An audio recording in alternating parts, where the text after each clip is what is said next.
Jai Hind students, welcome to my YouTube channel. In today's session, we'll be discussing a very important topic of Kirchhoff's laws.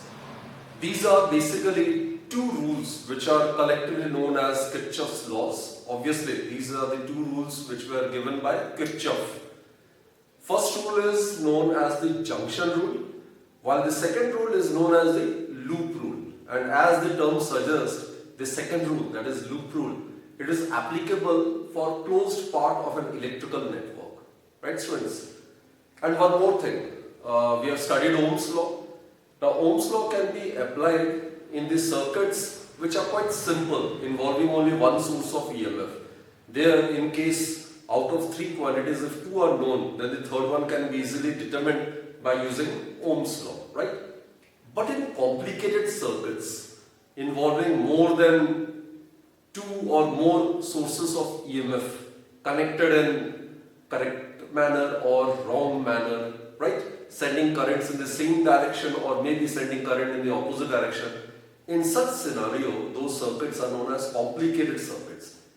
In those circuits, in order to determine the current across different branches of the electrical network, we have to make use of Kirchhoff's laws, right? So there comes the application of Kirchhoff's law in solving certain complicated electrical circuits. So let's start with the first law. Kirchhoff's first law is known as the junction rule. So let's start with this particular rule. Junction rule. This rule is basically based on the fact that no point in an electrical circuit can act as a source of charge. Neither charge can get accumulated at a particular point on the circuit, right? Charge can neither get accumulated at a point nor a point in an electrical circuit can act as a source of charge, isn't it? So it is only due to the continuous flow of the charge that current is maintained throughout the circuit. So it's based on that fact. So junction rule states that suppose this is a junction, point A is junction, and some currents are entering this junction. Suppose I1, I2, I3. These are the three currents, I1, I2, I3, which are entering this particular point. And let us consider I4 and I5 with the currents which are leaving this junction. Right? I1, I2, I3 are the currents entering the junction, which is point O, while I4 and I5 are the currents which are leaving the junction. So, the junction rule states that the algebraic sum of the currents entering or leaving a junction is always equal to 0. So, this is the statement. Summation I is equal to 0. So, the algebraic sum of the currents entering or leaving a junction is always equal to 0. And here, students, in order to apply this rule, you have to make use of sign convention. Like, if you consider the currents to be entering the junction, if it is assigned positive sign, then the currents leaving that particular junction must be assigned negative sign.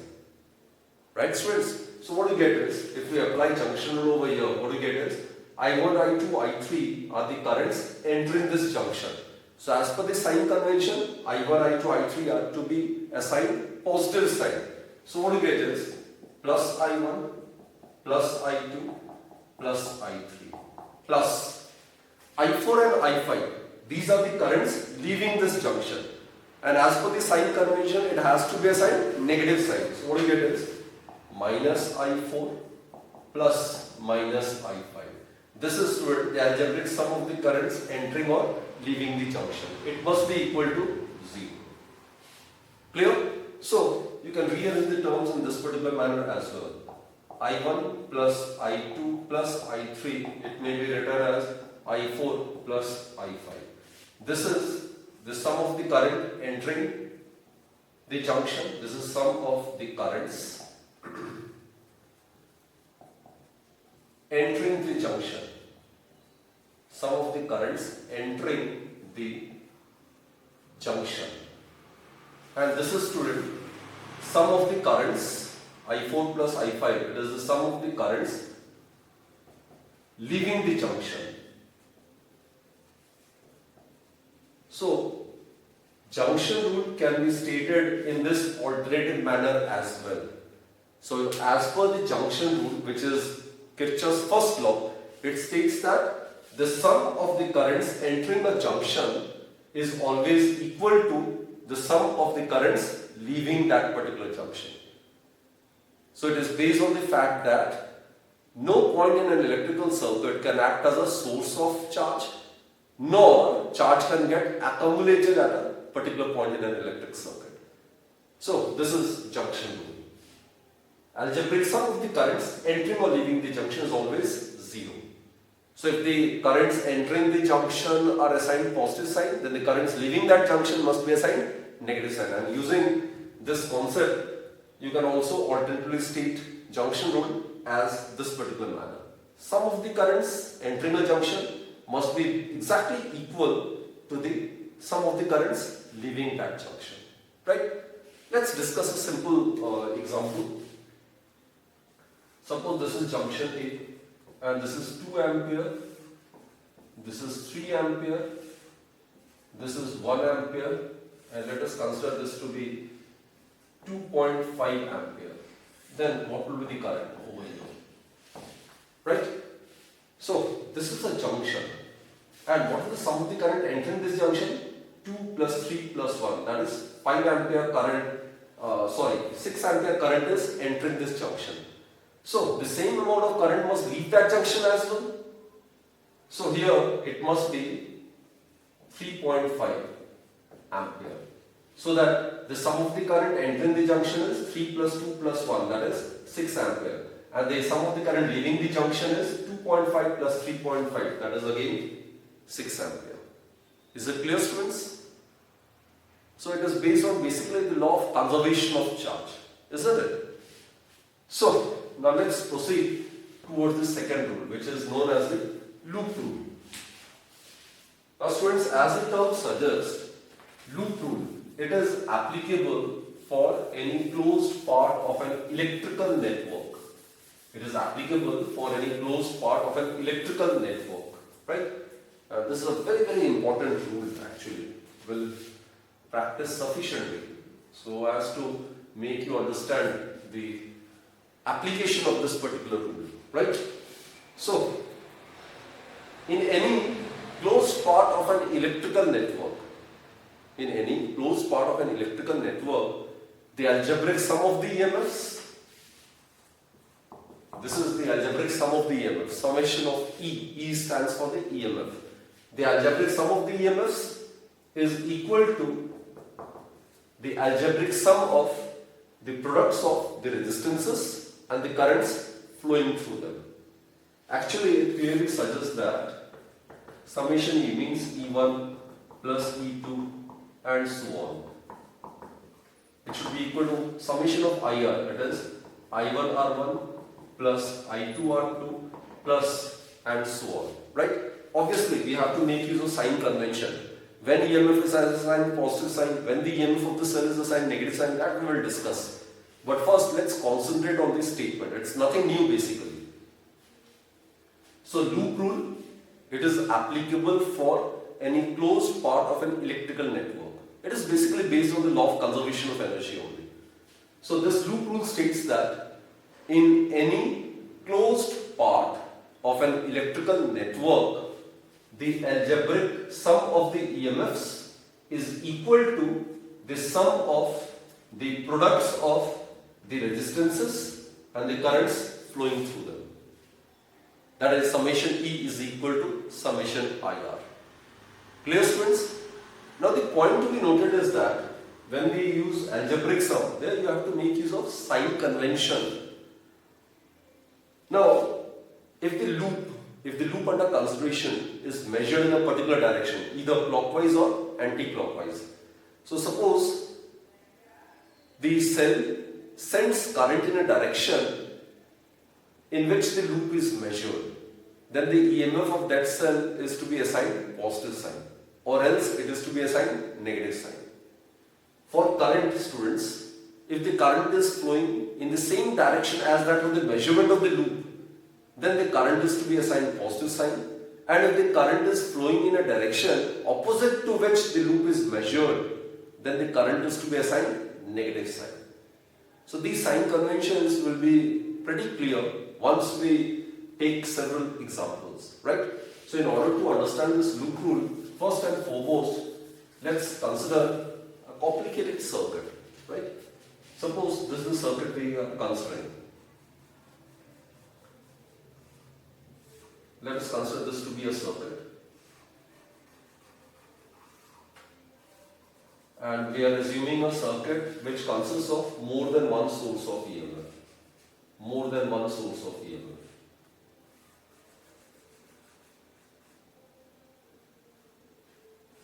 You can consider it like this. And then it can further be connected in this particular manner. This may be considered to be a complicated circuit. Right? This cell is suppose of EMF E1, this is of EMF E2, and this is of EMF E3. Let us consider this to be R1, this is R2, this is R3, this R4, this is R5, and this resistor is offering resistance of R6. Isn't it, students? And just name it. Suppose it is A, this is B, this is C, this is D, this is E, and this is F. Let us consider this. A, B, C, D, E, and this one is F. Right? Now let's first distribute the current. Please concentrate, students. This is the source. These are the different sources. Current normally flows from higher potential to lower potential. So suppose I is the net current. So whatever current leaves the positive terminal, the same current must enter its negative terminal as well. So remember this point. So in this particular circuit, current I is entering. So current I must be leaving from that circuit as well. Right? Perfectly as per the conservation of charge. Now what to do is, this point acts as a junction. So let's make use of the junction rule. Right? Directly. So out of current I, if current I1 flows through this branch, then the remaining current would be I minus I1. That will flow through branch BE, offering resistance R5. It's clear, students? At junction B, I have used junction rule. Current entering this junction is I.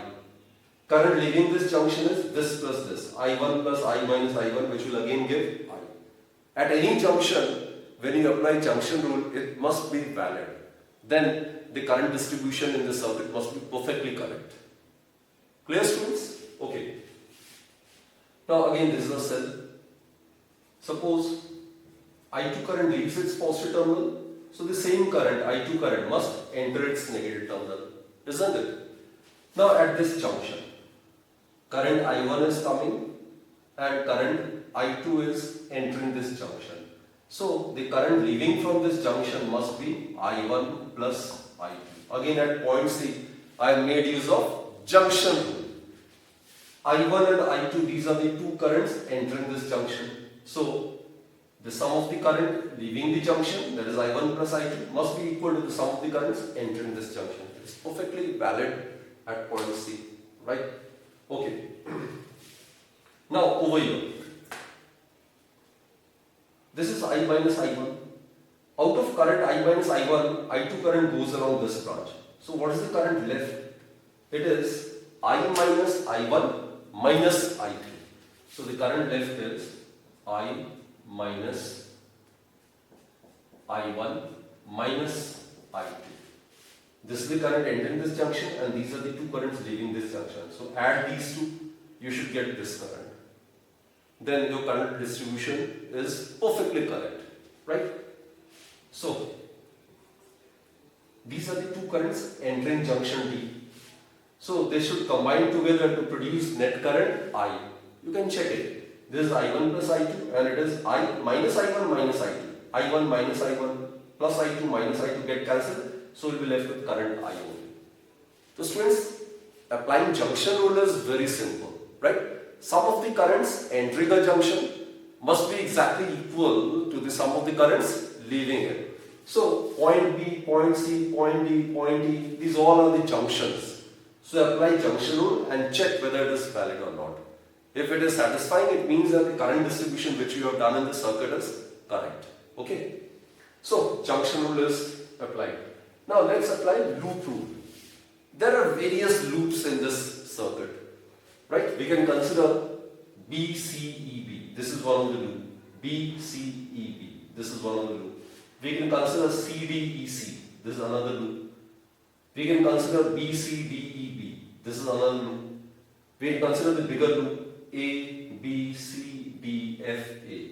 We can consider this bigger loop. So what I mean to say is that any loop in the given electrical circuit is to be considered.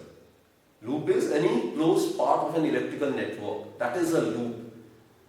And in that loop, the second rule is applicable. Right? So let's practice using this rule and making equations using the junction rule as well as the loop rule. Right? So let's practice. Consider loop BCEB. Let's consider loop BCEB.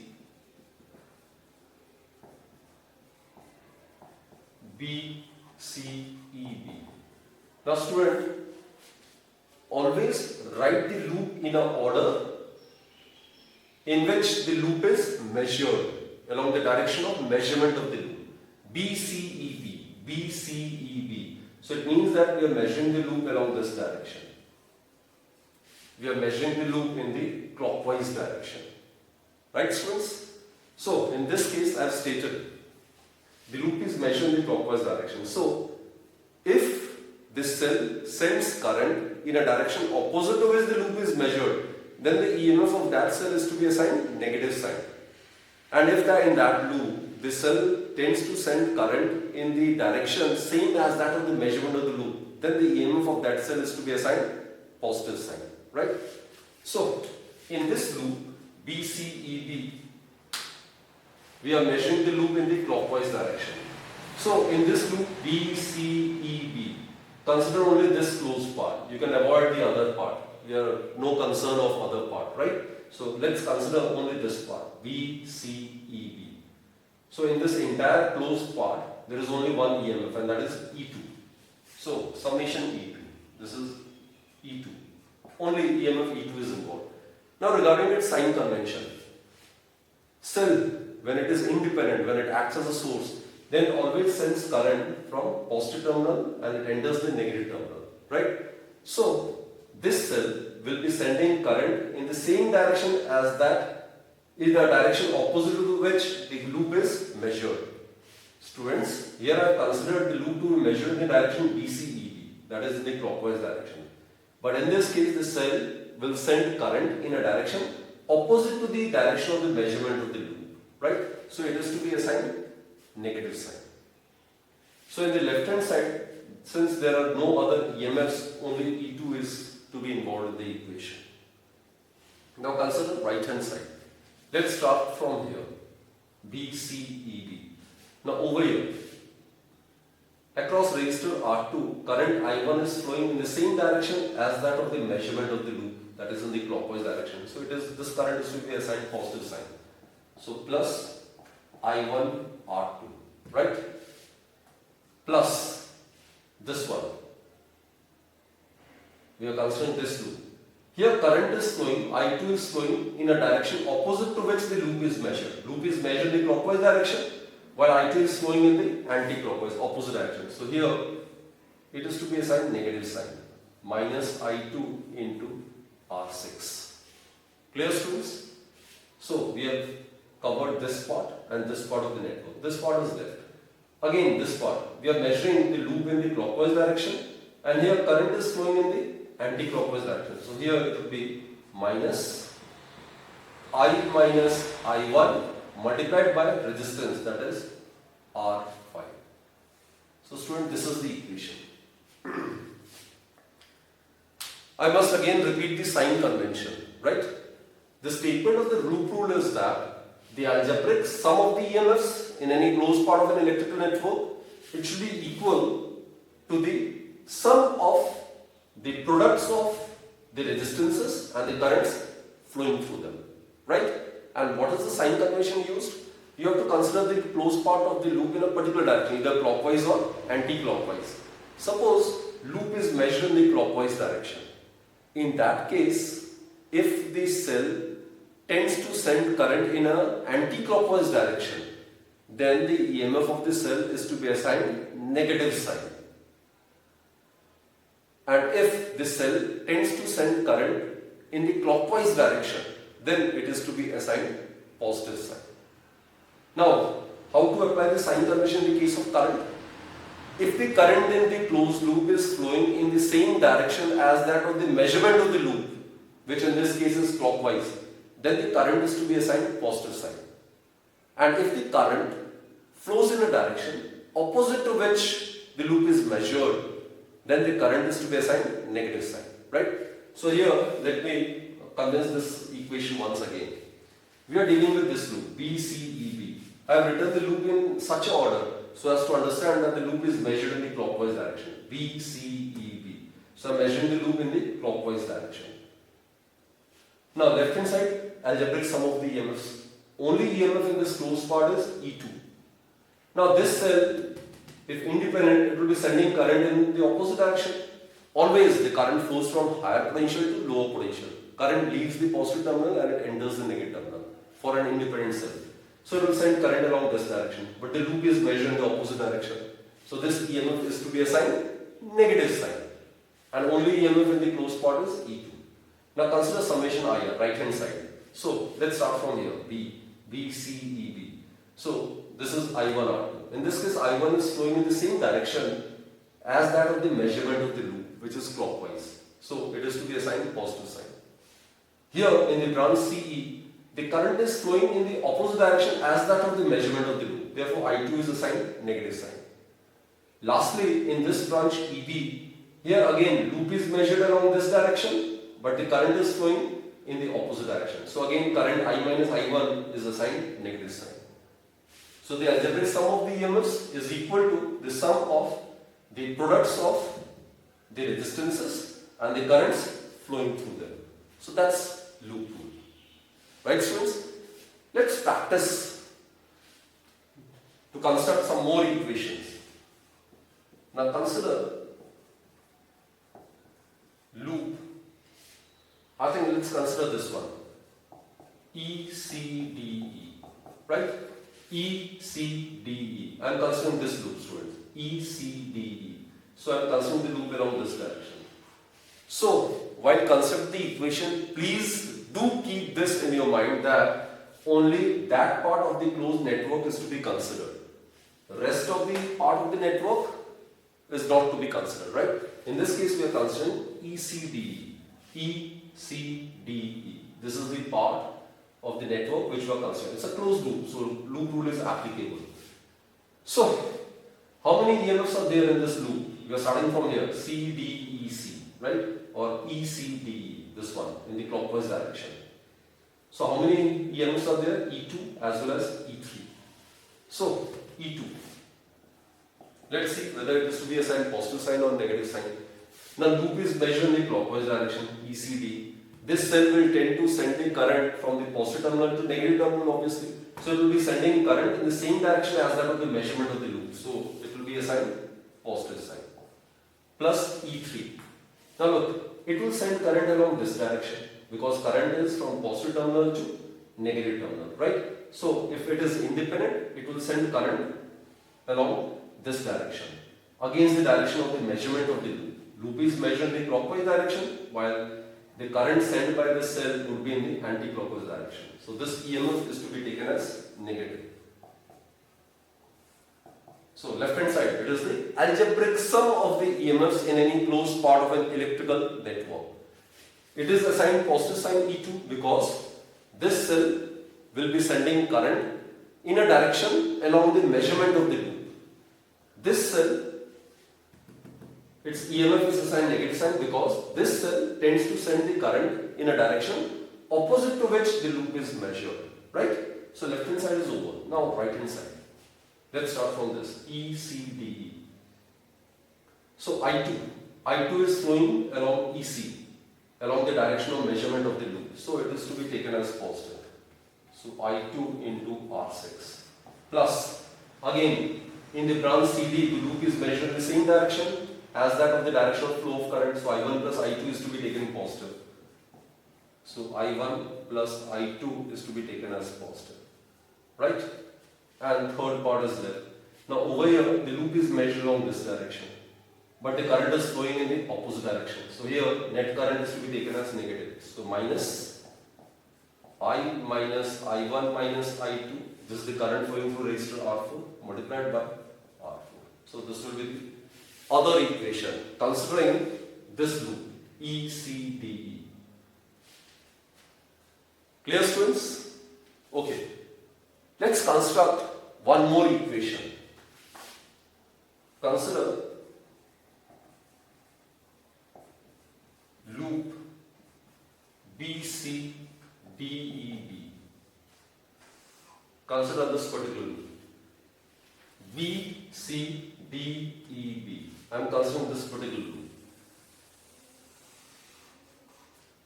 Again, let's consider the loop to be measured in the clockwise direction. So students, let's try to construct the equation. This is the closed part I am considering. So only EMF in this loop is E3. Now let's check whether it is to be assigned positive sign or negative sign. Now here, loop is measured in the clockwise direction, and this cell will be sending current in the anti-clockwise direction. So the EMF of this cell is to be assigned negative sign. Right, students? And let's start from here. So this is measured in the clockwise direction. So current I1 is flowing along the same direction as that of the measurement of loop. So I1 is to be taken positive. So I1 multiplied by R2. CD, again loop is measured along the same direction as that of the direction of flow of current. So I1 plus I2 current flows through R3. So it will be assigned positive sign only. I1 plus I2 multiplied by R3. Now consider part DE. It is measured in the clockwise D to E, but current is flowing from E to D. So the current is to be assigned negative sign. So it will be actually minus I minus I1 minus I2 multiplied by R4. Right, students? So this part is over. B, C, D, E. This part is over. Then EB. Again, in this case, loop is measured from E to B, but the current is flowing from B to E in a direction opposite to the measurement of the loop. So accordingly, this current I minus I1 is to be assigned negative sign. So here it will be minus I minus I1 multiplied by R5. So this is how the equation can be constructed.